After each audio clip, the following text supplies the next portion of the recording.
दोस्तों, हम सभी एक दूसरे को देखकर यह सोचते हैं कि हमसे सुखी तो वह है। उसके पास तो घर है, परिवार है, वो कितना खुश है, और मेरे पास तो सिर्फ और सिर्फ दुख है। आखिर असल जिंदगी में सुखी कौन है? आइए इसे एक छोटी सी कहानी के माध्यम से समझते हैं। बहुत समय पहले की बात है। एक बार एक भिखारी गांव में भीख मांगने के लिए जाता है। भिखारी भीख मांगते मांगते एक किसान के दरवाजे पर पहुंचता है। वह भिखारी किसान के घर का दरवाजा खटखटाता है, लेकिन अंदर से कोई आवाज नहीं आती। दरवाजा खुला होने के कारण वह अंदर की ओर झांकता है, यह देखने के लिए कि कोई घर पर है या नहीं। वह देखता है कि किसान और उसका पूरा परिवार एक साथ बैठकर बात कर रहे हैं। बच्चे किसान के साथ लिपटे हुए हैं, खेल रहे हैं। भिखारी को लगा कि शायद किसी ने मेरी बात पर ध्यान नहीं दिया, इसलिए उसने फिर से आवाज लगाई। जब उसने दूसरी बार आवाज लगाई तो किसान की पत्नी ने सुना और उसके बाद कुछ अनाज लेकर घर से बाहर आई और उसे भीख दे दी। उसके बाद वह भिखारी वहां से चला गया और कुछ आगे चलकर यह सोचने लगा कि कितना खुशहाल परिवार है, कितने सुखी हैं। ये लोग परिवार में 2 बच्चे हैं और वे बच्चे पिता के साथ खेल रहे हैं। सब कुछ देखकर कितना अच्छा लग रहा था। काश मेरा भी परिवार होता। किसान का परिवार कितना खुश है, और मुझे देखो, दिन भर भीख मांगना पड़ता है, फिर घर आकर खुद से खाना बनाना पड़ता है, और मुझे कितनी परेशानी होती है। इसके बाद वह भिखारी अपने रास्ते निकल गया और किसान के परिवार ने खाना खाया। और खाना खाने के बाद किसान अपनी पत्नी को कहने लगा कि घर खर्च के लिए पैसे नहीं है, बड़ी परेशानी है। साहूकार से 1000 उधार लेना पड़ेगा, पता नहीं वह देगा या नहीं। किसान की पत्नी ने उसे धैर्य रखने के लिए कहा और बोली, आप जाओ, आपको साहूकार पैसे दे देगा। किसान गांव में एक सेठ के पास गया, जिसके पास कपड़े की दुकान थी। वह ब्याज पर लोगों को पैसा देता था। किसान ने सेठ से 1000 मांगे, और जब सेठ किसान को पैसा दे रहा था तो उसने देखा कि वहां पैसों का हिसाब लगा हुआ है। किसान जब वहां से निकला तो वह सोच रहा था कि साहूकार कितना खुश है। मैं कहाँ 500 या 1000 के लिए घबरा रहा हूं, परेशान हो रहा हूं, और इस सेठ के पास 20,000 30,000 का हिसाब चल रहा है। किसान यह सोचते सोचते घर चला गया। सेठ की गांव में छोटी सी कपड़े की दुकान थी। गांव में कपड़े लाने के लिए उसे शहर जाना पड़ता था। वह शहर के एक बड़े दुकान से कपड़ा लाता था। अगले दिन वह सेठ शहर पहुंचा और वहां जो बड़े दुकान के सेठ जी थे उनसे मुलाकात की और उनसे सेठ से कहा कि कपड़ा खरीदना है। बड़े सेठ के पास उसका एक कर्मचारी संदेश आ रहा था कि 1 लाख का फायदा हो गया, 2 लाख का फायदा हो गया, कोलकाता में माल पहुंच गया है, मुंबई में हो गया। ये सब उसको वहां देखने को मिला। जब गांव का सेठ वहां से निकला तो वह सोचने लगा कि हम अपने आप को इस गांव का सबसे बड़ा सेठ मानकर बैठे हैं और 5000 10,000 में खेल रहे हैं। यहां तो लाखों का फायदा हो रहा है। ये सोचते सोचते वर्षीय कपड़े लेकर अपने गांव के लिए रवाना हो गया। इसके बाद बड़े सेठ शहर वाला सेठ के पास उनका नौकर आया और बोला, एक उतार आया है मालिक, 7 लाख का घाटा हो गया है। सेठ जी का दिमाग ठनक गया। तभी दूसरा नौकर आया और बोला, आज आपको दावत में जाना है। अपने जो राय बहादुर साहब हैं उनके यहाँ दावत है, लॉर्ड साहब आने वाले हैं, आप तैयार हो जाइए। हमने मोटर गाड़ी लगा दी है। सेठ जी दुखी मन से तैयार हुए और गाड़ी में बैठ गए, और कुछ देर के बाद सेठ जी राय बहादुर के घर पहुंच गए। वहां दावत सजी हुई थी, बड़े बड़े सेठ आए हुए थे। सेठ जी के लिए तो बैठने तक की जगह नहीं थी। जैसे तैसे इनको कुर्सी मिली। उसके बाद सेठ जी देखने लगे कि कमिश्नर आ रहा है, कलेक्टर आ रहा है, बड़े बड़े अधिकारी साहब आकर मिल रहे हैं। यह सब नज़ारा देखकर सेठ जी सोचने लगे कि कहाँ मैं अपने आप को सेठ मानकर बैठा हूं और कितना खुश हो रहा हूं। सबसे ज्यादा तो सुख किए हैं। इनके पास बड़े बड़े अधिकारी आते हैं, चाय पीते हैं, हाथ मिलाते हैं, जलवा तो इनका है। इसके बाद सेठ जी राय बहादुर से मिले और उन्हें तोहफा दिया, खाना खाया और अपने घर के लिए रवाना हो गए। राय बहादुर साहब के यहाँ दावत खत्म हो चुकी थी और इनका सर दर्द होने लगा, क्योंकि इन्हें दिन भर से चिंता थी कि दावत कैसी होगी। जाकर कमरे में लेट गए। नौकर आकर इनकी सेवा करने लगे। जब सर दर्द बढ़ गया तो डॉक्टर बुलाया गया। तभी राय बहादुर साहब के पास एक संदेश आया, जिससे मालूम चला कि व्यापार में घाटा हो गया है। अब उनका सर दर्द और भी बढ़ गया। राय बहादुर ने अपने नौकरों से कहा कि आज जिंदगी है, बड़े बड़े अधिकारी को चाय पिलाने पड़ती है, पार्टी रखनी पड़ती है, वह सब करते हैं, इसीलिए हमें भी दावत रखनी पड़ती है, वरना कौन इतना सरदर्द मोल ले। तभी उन्होंने देखा कि खिड़की से एक भिखारी जा रहा था जो अपने हाथ में डंडा लेकर गाना गा रहा था। राय बहादुर साहब ने नौकरों से कहा, देखो, जिंदगी में खुश तो ये है, सुखी तो ये है, इसको कोई चिंता नहीं है, न घाटे की न फायदे की। ये वही भिखारी था जो किसान को सुखी मानता था, खुश मानता था। दोस्तों, हर इंसान खुश तो है, लेकिन वह अपने से धनवान व्यक्ति को देखकर दुखी हो जाता है और उसे लगता है कि सिर्फ धनवान व्यक्ति ही खुश और सुखी है। लेकिन धनवान होने के अर्थ यह नहीं कि वह व्यक्ति सुखी भी है। अगर आप जीवन में खुश और सुखी रहना चाहते हैं तो अपने से धनवान की ओर ना देखें, क्योंकि हो सकता है जो जीवन जी रहे हों वैसा जीवन पाने के लिए भी कुछ लोग तरस रहे हों। दोस्तों, दूसरी शिखर जो हमें इस कहानी से लेनी चाहिए, जो हमें अपने आप से रूबरू करवाती है और हमारी असलियत दिखाती है कि हम जैसे हैं वैसे ही अच्छे हैं। एक छोटे से गांव में एक व्यक्ति रहता था जो पहाड़ से पत्थर तोड़ने का काम करता था। उस व्यक्ति को अपनी जिंदगी से कोई शिकायत नहीं थी। पूरे मेहनत और लगन से दिन भर काम करता है और शाम को काम खत्म होने के बाद जो भी पैसा मिलता उसे लेकर अपने घर आता और अपने परिवार वालों के साथ कुछ समय व्यतीत करता था और फिर चैन से सो जाता था। ऐसा करते हुए उसे कई साल बीत गए थे। हर दिन की तरह वह अपना काम खत्म करके घर वापस जा रहा था। रास्ते में चलते चलते उसके मन में ख्याल आया कि यह भी कोई जिंदगी है। मैं सुबह से शाम तक पत्थर तोड़ने का काम करता हूँ और शाम में मुझे थोड़े से पैसे मिलते हैं, जिससे मुश्किल से मेरे और मेरे परिवार का गुजारा हो पाता है। शायद आज मुझे कहीं से कुछ ऐसी शक्ति मिल जाए जिससे मैं जो चाहूं वह पूरा हो जाए। वह घर गया, खाना खाया, लेकिन उसका ध्यान खाने की ओर नहीं था। उसके दिमाग में बस एक ही ख्याल था कि काश मुझे कोई ऐसी अलौकिक शक्ति मिल जाए जिससे मैं जो चाहूं हासिल कर सकूं। वह इस बात को सोचते सोचते हो गया। फिर नींद आने के बाद उसे एक सपना आया। सपने में उसने देखा कि वह रोज की तरह अपना काम खत्म करके घर लौट रहा था। तभी रास्ते में उसे एक बहुत बड़ा घर दिखा। तभी उसके मन में विचार आया, काश यह घर मेरा होता और मैं इसका मालिक होता। और उसका इतना सोचते ही वह उस घर का मालिक बन गया।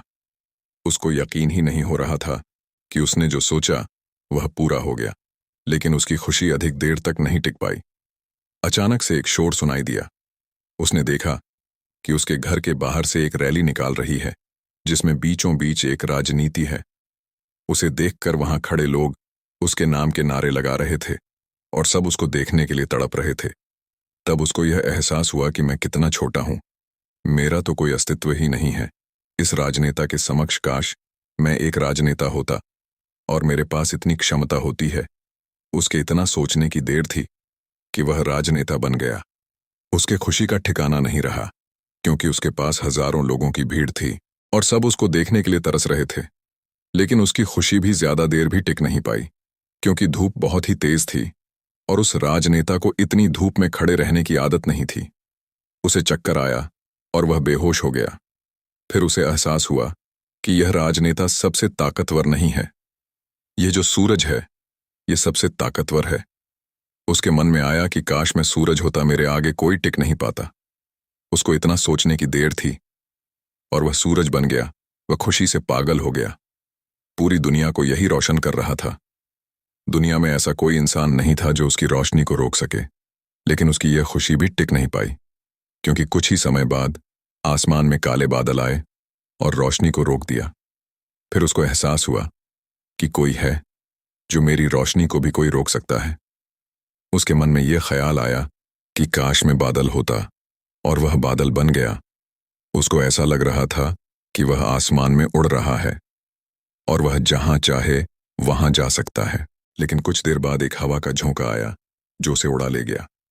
उसे एहसास हुआ कि बादल सूरज की रोशनी को रोक सकता है, लेकिन हवा को नहीं की, चूंकि यह हवा उसे बहा कर ले गई।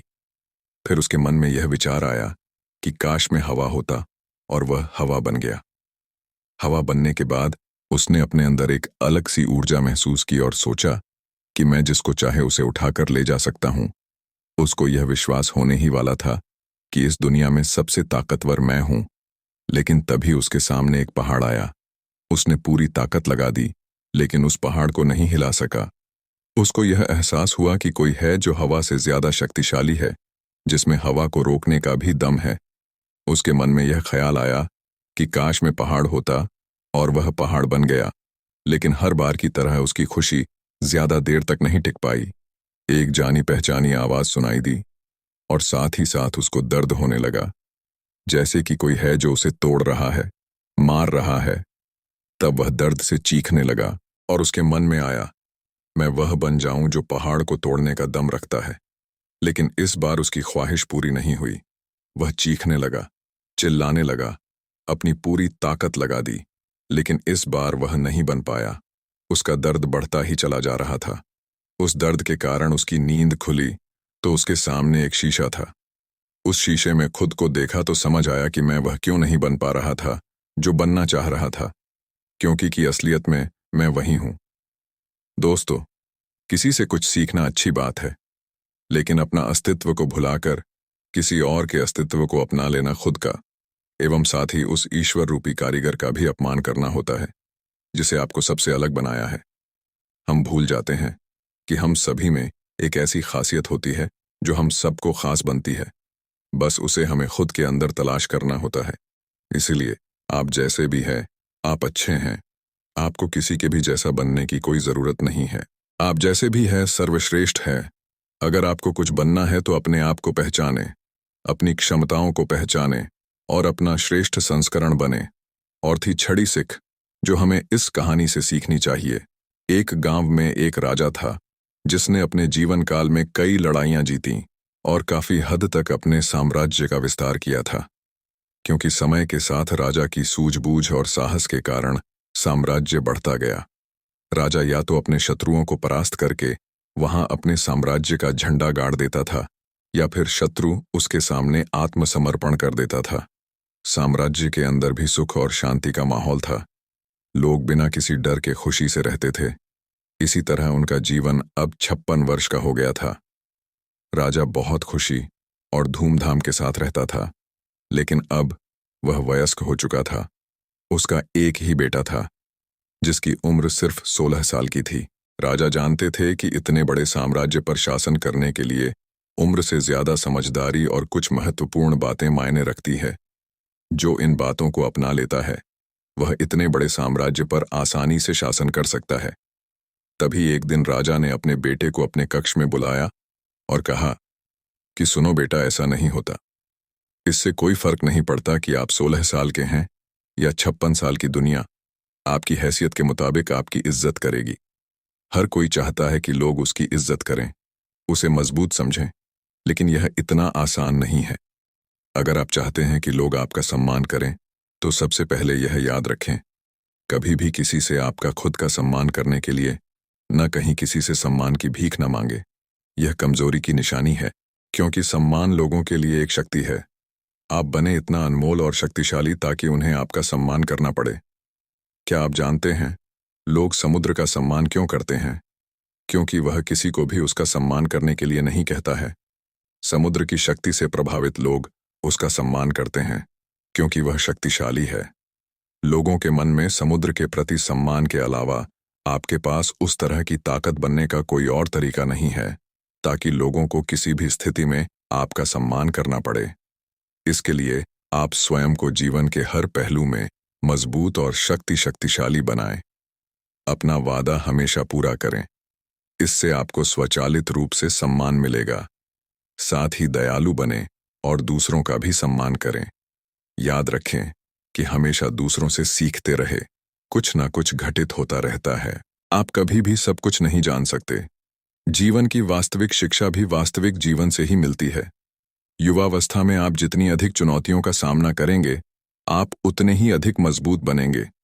आने वाले समय में आप और अधिक प्रगति करेंगे। यह जीवन का वह समय है जहां आपको लड़कियों के प्यार में नहीं पड़ना है, बल्कि खुद को मजबूत बनाने पर ध्यान केंद्रित करना है। जब आप एक अनमोल और शक्तिशाली व्यक्ति बन जाएंगे, ताकि जब आप बनना चाहें तो यह अपने आप आ जाए। अपने जीवन में बेहतरी लाएं और आगे बढ़ना शुरू करें, तो कुछ लोग आपको पीछे खींचने की कोशिश करेंगे। ये लोग आपके मित्र या परिवार में से कोई भी हो सकते हैं, या आपके सपनों का मजाक उड़ाएंगे, या आपको ऐसी आदतें अपनाने के लिए कहेंगे जिससे आपका समय और ऊर्जा बर्बाद होती है, क्योंकि वे आपको आगे बढ़ते नहीं देखना चाहते हैं। वे आपकी प्रगति से ईर्ष्या करेंगे, क्योंकि उनकी कमजोरी और आलस्य के कारण वे काम करने में असमर्थ है। वह नहीं चाहते कि आप ऐसा कर सके। साथ ही लोग आपको पीछे खींच लेंगे, क्योंकि कुछ दोस्ती सिर्फ थोड़े समय के मनोरंजन के लिए बनाई जाती है। इसलिए जब आप उन चीजों को करना बंद कर देंगे तो उनका मजा कुछ समय के लिए कम हो सकता है जो वह आपके साथ बिताते थे। इसीलिए वे आपको पीछे खींचने की कोशिश करेंगे और आपको अपने जैसा बना देंगे। यदि आप सोच रहे हैं कि मुझे इतना प्यार क्यों करना चाहिए, जीवन आराम से जीना चाहिए, इसलिए यह याद रखें कि यदि अपने लक्ष्य के लिए अपनी इच्छा नहीं छोड़ेंगे तो आपको अपने लक्ष्य का बलिदान देना होगा। यदि आप लक्ष्य के लिए हार नहीं मानेंगे और कुछ समय के लिए मौज मस्ती में फंस जाएंगे तो जीवन के अंतिम चरण में आपको पछताना पड़ेगा।